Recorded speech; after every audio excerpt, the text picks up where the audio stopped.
Resident Evil 3. This is one of the games where a lot of people say that they hate or just don't count as a game in this lovely franchise. But I think at this point it's not even a joke anymore, with the whole Resident Evil franchise and me getting a platinum for every single one of them. The game starts in Jill's apartment where she first woke up from a nightmare in which she offed herself. Absolute cinema of a start. You see, just like Chris was part of STARS, so was Jill. If you don't know what STARS is, you can check out my Resident Evil 2 video and you will understand the whole thing about it. Turns out that that dream was fake, and rather instead she was chased by a nemesis, a bioweapon programmed to eliminate STAR members, or well, what's left of them. Jill managed to escape from the apartment, giving us our first achievement. Now, since the whole city was already a zombie apocalypse, there was a guy named Rad who sacrificed himself so Jill could run away and escape. Luckily enough, there was a chopper waiting for her at the top of the parking lot, but it kinda backfired since she had a stalker on her ass, so she decided to run him over. But since he was a Giga Chad, he started aura farming on us, but a mysterious man fired a bazooka up his ass, saving Jill and giving us our second achievement. Carlito introduced Jill with their commander, Mikhail Victor, and somehow he already knew her. Now their job was to secure the civilians, but of course some of them died, including his platoon, so they just wanted to escape with the civilians and managed to survive via train. Problem was there was no power, so the train couldn't move. Jill decided to help, so we were going back to the surface, but before we do that, I combined some herbs to get double healing and our third achievement. Now in order to get to the power terminal, we had to put away the fire, so we headed to the subway station terminal, found a hose, but also a doll that we also had to shoot to get our fourth achievement. There were overall 20 of them. While also heading back, I crafted a safe and got a red sight for my pistol, giving me one more achievement called Gunsmith for brewing a weapon.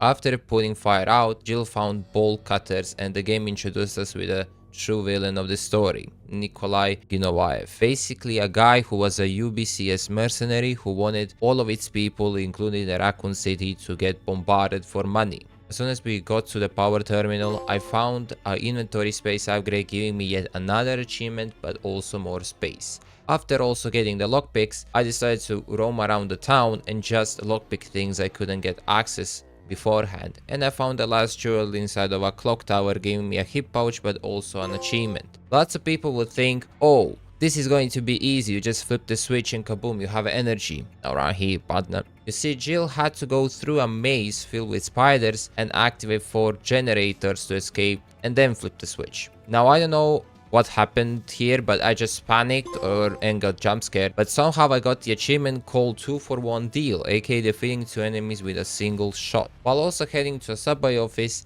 to bring the trains online. As in any other Resident Evil game, we were being chased, so I decided to throw a grenade on Nemesis and he dropped a case. However, I was blind and haven't seen it, but usually there's a pistol part inside. But we got another achievement. Inside an office came the hardest puzzle I've ever seen in any Resident Evil game. It took me around 10 minutes to figure it out, even with the help of chat.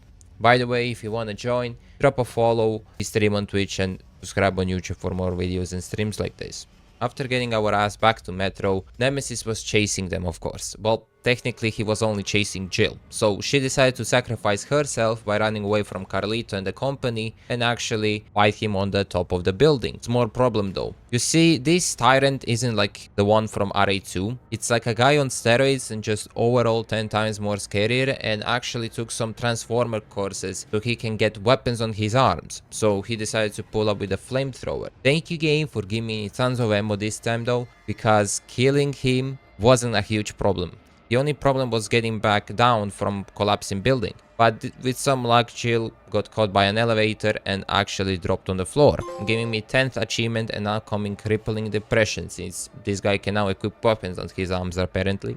Jill and Carlos finally met, only this time they were being chased by Nemesis, who had an RPG on his hand. Somehow he got unlimited ammo, and Commander also decided to do Osama bin Laden on him and sacrificing himself for the team, so the train could move further for like 2 millimeters, but to be honest it was worth it since we got another achievement. And we now played as Carlos, who had to kill a zombie Brad to get the STARS keycard, which he used to get access to the STARS section inside of RPD. Oh yeah, by the way, did I also mention I got the achievement for this? Totally worth it. Honestly, having ammo and assault rifle felt really powerful, and I never got bored of this section. But once we busted through a wall, got to the STARS office, Carlito used the Skype to talk to Doctor who was under attack in hospital. 13th achievement on our belt, and back to Jill and her exploration. But as soon as she reached the surface, shit hit the fan. You see, Nemesis found a bone to pick. Get it? Cause it was a dog. Anyhow, Jill got, should I say, imprisoned and stung by a doggy, so she got kinda affected. And Carlito somehow found her and rushed to the hospital. Unfortunately, the medicine was behind closed doors that Carlito tried to open by talking to a speaker. After getting the tape and playing it onto a speaker, we finally made our way inside. Now of course, some time had to pass away for Jill to wake her fat ass, so Carlos had to defend a horde of zombies, but hey, after dealing with them, guess what? Another achievement popped up. But as soon as she woke up, we opened a briefcase containing a magnum, giving me yet another achievement. This next section is where we had to collect 3 fuses since our pile here got split in 2 by a beast, but it was totally worth it because we got yet another achievement. And we had to fight Nemesis once again. Unfortunately, that wasn't the last of it, since few moments later, I still had one more fight to go.